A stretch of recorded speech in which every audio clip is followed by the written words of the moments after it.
ทานเล็กไหลศรีวิไลให้ทิศชี้นำพนักงานหลักแรงแผนกโยธาธิการและขนส่งแขวงเวียงจันทน์สนับสนุนข่าวโดยน้ำดื่มหัวเสือในวันที่2เมษายน2026ทานเล็กไหลศรีวิไล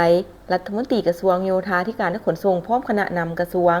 ซึ่งมีหัวหน้าองค์การหัวหน้ากรมห้องกรมและพนักงานวิชาการ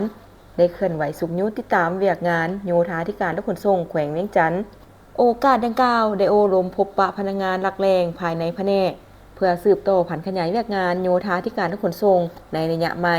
ตอบสนองความเรียกร้องของการพัฒนาเศรษฐกิจสังคมให้มีการเติบใหญ่ขยายตัวขึ้นไปเรื่อยๆท่านคำมอนศรีสอนศักดิ์หัวหน้าแผนกโยธาธิการและขนส่งแขวงเวียงจันทน์ได้รายงานโดยสังเขปว่าแผนกโยธาธิการและขนส่งมีพนักงานรัฐกรทั้งหมด154คนหญิง40คนทั่วแขวงมีเส้นทาง526เส้นยาว 2,982 กิโลเมตรมีขัว235แห่งยาว 7,613 เมตรมีเส้นทางด่วนผ่านแขวง78กิโลเมตรและเส้นทางรถไฟผ่าน145.69 กิโลเมตร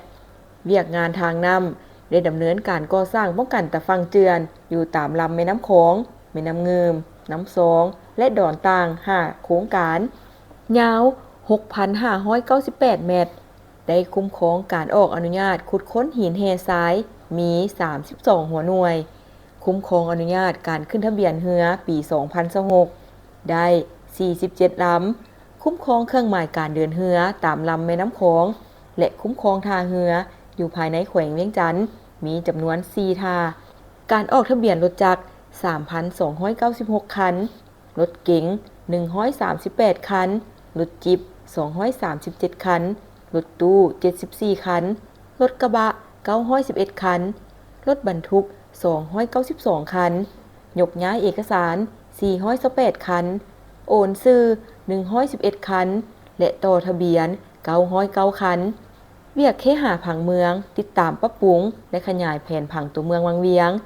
นำบริษัทโบลิตาสำรวจออกแบบและก่อสร้างจำกัด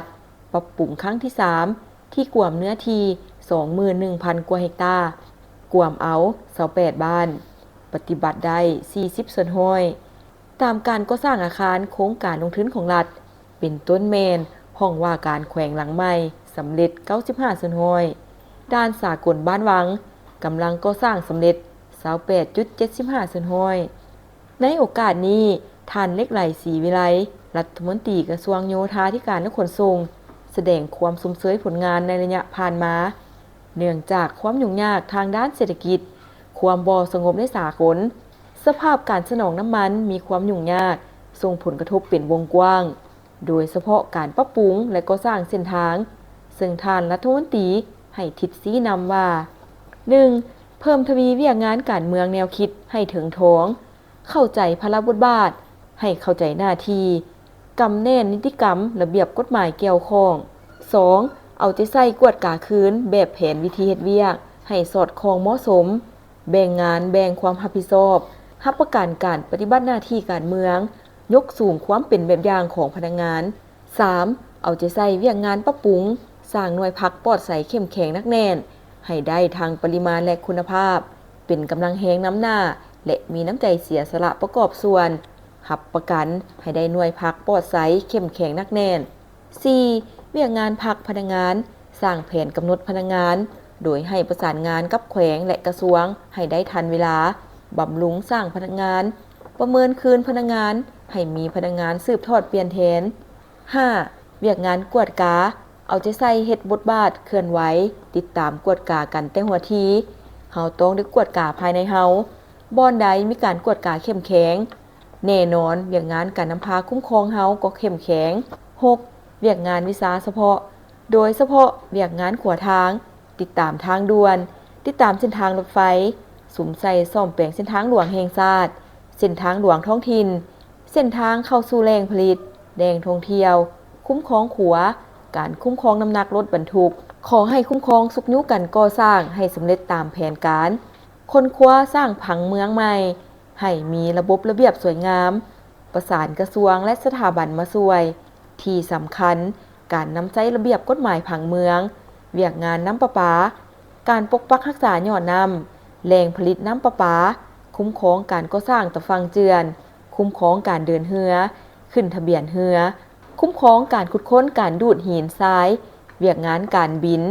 โดยเฉพาะบาลูนพารามอเตอร์และอื่นๆในสถานที่ท่องเที่ยวให้มีการกวดกาคืนมาตรฐานเทคนิคขึ้นทะเบียนรับประกันความปลอดภัยกวดกาคืนทรัพย์สินทางด่วนทางรถไฟบ่ให้มีปรากฏการณ์ย่อท้อสมทบกับแขนงการเกี่ยวข้องคุ้มครองในการปรับปรุงยกระดับด้านสากลคุ้มครองสิ่งสั่งน้ำหนักประจำอยู่ด้านทั้งหมดนี้แม่นเพื่อนำพาเวียกงานโยธาธิการและขนส่งในขอบเขตทั่วประเทศมีความเข้มแข็งบุกทะลุมีผลสำเร็จตามระดับคาดหมายที่วางไว้ความซื่นใจมีหน้าตาเป็นแบบใดหน้าตาซื่อๆแต่เห็นแล้วซุ่มซื่นหัวใจน้ำบ่น้ำดื่มหัวเสือคุณภาพเปลี่ยนคำระดับสากลตื่มความซื่นใจห่วงใยทุกเวลา